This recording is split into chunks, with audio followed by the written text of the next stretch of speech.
Guten Morgen zusammen.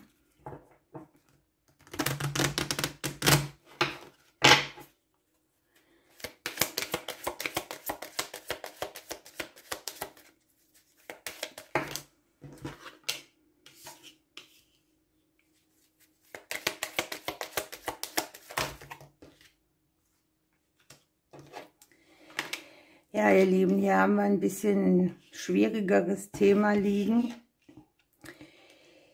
Hier sind sehr viele Zweifel. Hier wird man sehr viel damit konfrontiert, dass etwas zu sehr an der Oberfläche liegt, dass man nicht genau weiß, dass man vielleicht auch mit Unehrlichkeit konfrontiert ist. Und man kennt das Gefühl irgendwoher, es löst irgendetwas aus. Hier möglicherweise werden auch Wahrheiten ausgesprochen, die dann wiederum so nicht erwartet wurden. Und das kann etwas sein, was in der Vergangenheit schon war, ne? Etwas, was Unruhe mitgebracht hat. Etwas, was innerlich gestresst hat und etwas, was man vielleicht auch schon kennt, schon sein Leben lang. Das kann durch eine bestimmte Person verursacht werden. Das kann ein Trigger in die Vergangenheit sein. Sorry, ich muss einen Schluck trinken.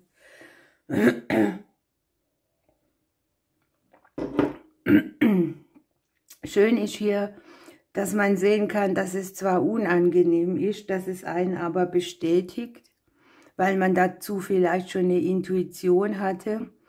Und es ist so auflösend, ne? Es ist nicht leicht, aber es ist auflösend. Und es führt dann hier wieder zu etwas Beständigerem hin, ne? Es kann hier auch sein, dass man so an Verlustthemen denkt, an Sachen, die man aus der Familie schon kennt, die dann wiederholt werden.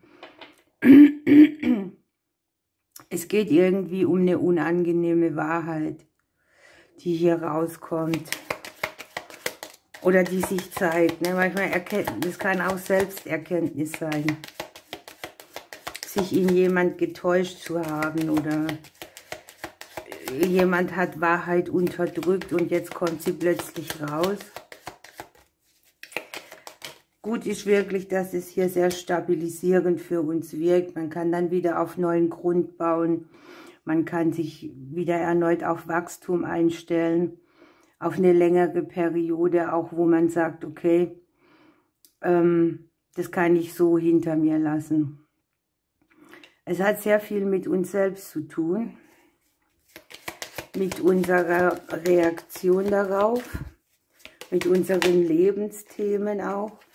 Und der Grund, warum uns das so, ich nenne es mal, triggert, wobei ich das Wort auch schon nicht mehr hören kann. Es löst irgendetwas in uns aus und es scheint auch so gewollt zu sein, weil das Leben möchte uns hier eine andere Richtung zeigen. Oder man kann hier mit dieser Wahrheit, mit dieser Selbsterkenntnis wieder neue Wege einschlagen, eine andere Option nutzen. Sogar vielleicht das Umfeld verändern.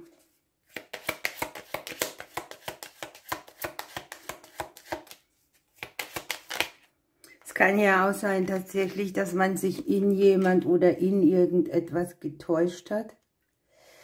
Hier habe ich so die Befürchtung oder die Angst dahinter, dass das sich nach Herzschmerz anfühlt.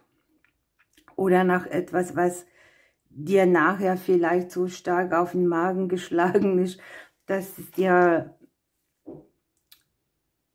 nicht möglich ist, so richtig ins Wachstum zu kommen. Das ist eine Befürchtung, ne? Zugleich sehnt sich das Herz hier auch nach Ausgleich, nach Beständigkeit, nach Wachstum. Es kann ja auch sein, dass es hier um eine Herzensentscheidung geht, die jetzt eben revidiert wird, weil man einfach merkt, dass die Wahrheit nicht übereinstimmt oder dass die Erkenntnis, die man über etwas hat, trügerisch war. Ich habe hier natürlich eine schicksalshafte Situation, das war mir eigentlich auch schon klar, Denn am Ende ist es ja so, dass sich Themen, die ein bisschen Schwere haben, die zeigen sich, ob wir wollen oder nicht. Zugleich ist es hier möglich, Genesung in 3 Dinge zu bringen. Erstens mal in einen langfristigen Prozess, der wieder Wachstum bringt. Zweitens mal in eine Fähigkeit, einen anderen Weg zu gehen. Und drittens mal ein karmisches Thema in der Liebe aufzulösen.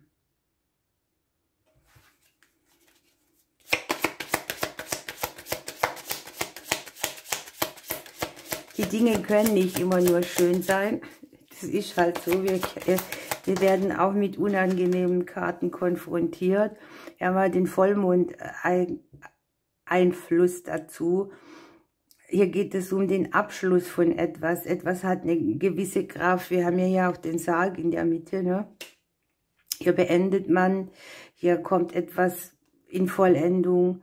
Zugleich kriegt man wieder eine Leidenschaft mit und eine bestimmte Kraft. Moment, jetzt suche ich. Welche Themen können uns da noch mit einspielen? Etwas macht auf einmal Sinn, das ist sehr passend, ne? Oder man erkennt auch den Sinn dahinter. Das Ende einer Täuschung kann das auch sein. Wo man dann auch seine Konsequenzen zieht. Glücklicherweise hat man sich auch in irgendeinem Bereich nur was vorgemacht und man guckt dieser Wahrheit ins Auge und kann dadurch wieder abschließen, den Sinn finden und auch neu aufblühen. Unten haben wir noch das Thema Unabhängigkeit. Es geht hier, ne, langfristig in einen Prozess, bei dem man alle Dinge selbst regeln kann, wo man nicht mehr darauf angewiesen ist, dass man den schönen Schein wahrt. Und es ist auch ein Prozess, der schon länger gedauert haben kann, der hier jetzt zum Abschluss kommt. Ich würde mal sagen, wir nehmen zu dieser Legung noch eine Kraft hier, weil das ist schon wieder so sehr tiefgründig.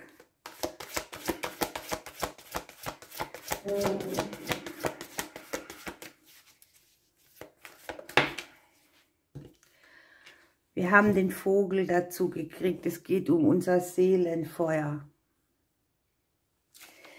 Ja, und beim Seelenfeuer geht es wirklich darum, dass wir konfrontiert werden mit einer Nachricht, die wir vielleicht im Alltag oft überhört haben, weil wir vollgestopft sind mit Arbeit, Emotionen und irgendwie die Anbindung nicht richtig haben, also abgelenkt sind.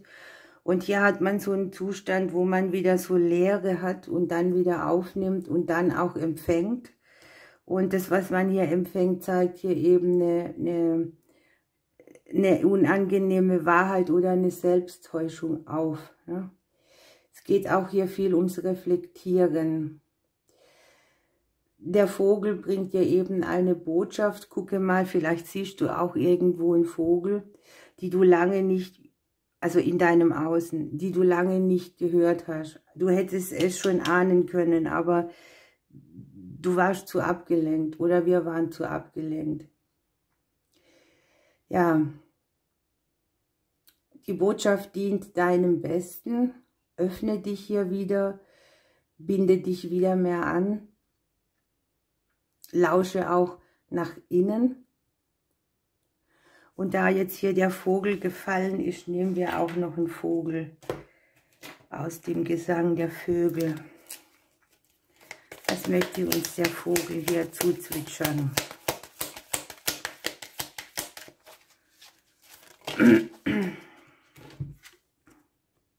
Die Amsel. Ich bin der Vermittler zwischen den Welten und bringe dir Optimismus und Lebensfreude. Ich helfe dir, dich von Altlasten zu trennen und dich für Heiterkeit zu öffnen, damit du dein Leben wieder genießen kannst. Ja, damit wir unser Leben wieder genießen können, erkennen wir die unangenehme Wahrheit oder auch die Selbsttäuschung. Und es war eine wunderbare Botschaft. Ihr Lieben, ich drücke euch bis morgen.